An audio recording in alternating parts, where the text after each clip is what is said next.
Ang next pag-uusapan natin is ang single mom. At isa na rin ako doon. Diba? Single mom. Kadalasan maraming nanguhusga, lalo na kabataan ngayon.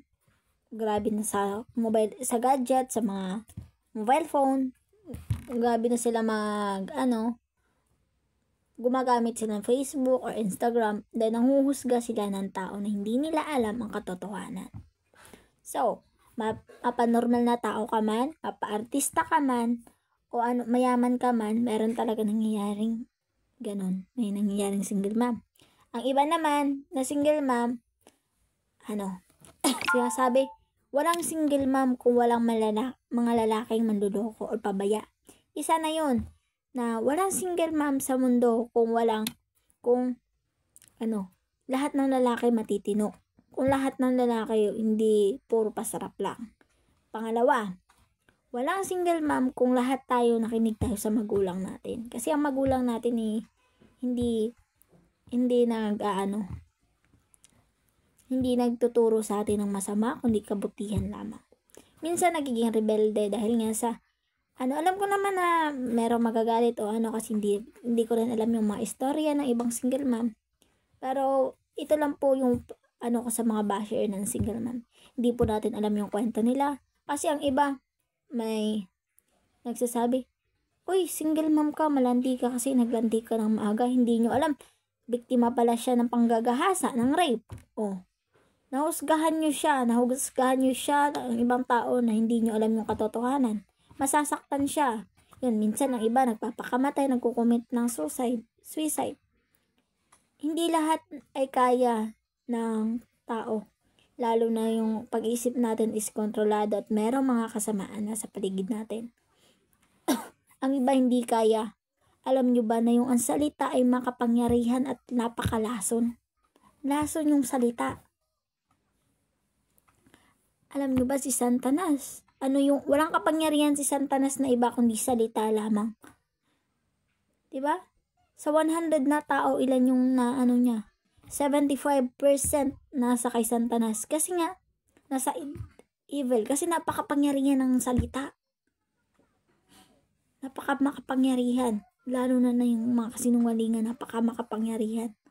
So, ano mangyayari yung hindi nyo alam yung kwento ng ibang tao, hindi nyo alam yung kwento niya, pero hinusgahan nyo siya ng hinusgahan. Tapos yung hinusgahan nyo, hindi nyo pala alam na maraming problema. Dinagdagan nyo pa. So, ano nangyari? Naging trauma. Depression. O, anong nangyari? Wala. Nagpakamatay. Diba? Ilan to para din to sa akin na yung nila na laging tulad sa akin, malayo ako sa pamilya ko at ito nga, ibang tao sinasabihan ako, nagpapakasarap ka lang dyan, irresponsable ka, wala kang kwenta. Sobrang sakit nun sa akin, sa totoo lang. Minsan lumalaban, minsan gusto ko na sumuko rin sa buhay. Lalo na katulad nga na sinabi ko, isa miyembro na ako sa single mom. So hindi nyo alam yung kwento ko. Diba? Para sa mga tita ko, naglandi ka kasi, para sa mga tito ko, naglandi ka kasi hindi mo alam yung ama. Paano? Alam nyo ba, ang katotohanan na nangyari sa buhay ko? Diba hindi? Kahit magulang ko hindi alam, kahit ko. Kasi minsan, mas pinipili namin isariliin or yung mga problema kasi minsan mas gusto nating isarili. Diba?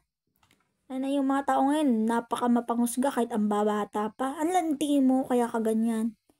Minsan, hindi lang sa ibang tao natin natatanggap yung mga salitang yan, kundi sa kamag-anak natin. Minsan nagpapakatatag, minsan hindi. Pero paalala lang sa mga nagsasabi ng ganyan. Ang salita po ay napakamalaking lason na pwedeng ikamatay ng isang tao. Kapahamak. Kaya bago kayong magsalita ng siguraduhin nyo muna na totoo. At kahit alam nyo totoo, mas mabuti pang tumahimik kayo. Okay? Kasi hindi naman, walang masama, walang perpekto sa mundo.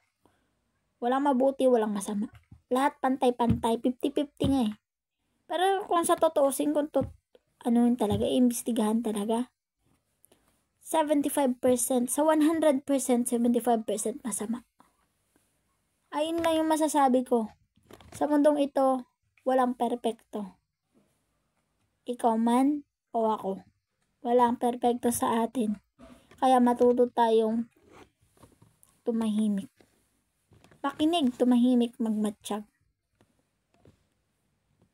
Isara ang iyong bunganga, ibukas ang iyong mata. Yun yung totoo. So, yun lang po is 5 minutes na po. Kailangan ko na ikat ulit. Thank you. Wala po itong edit-edit, kundi diretsohan lang po.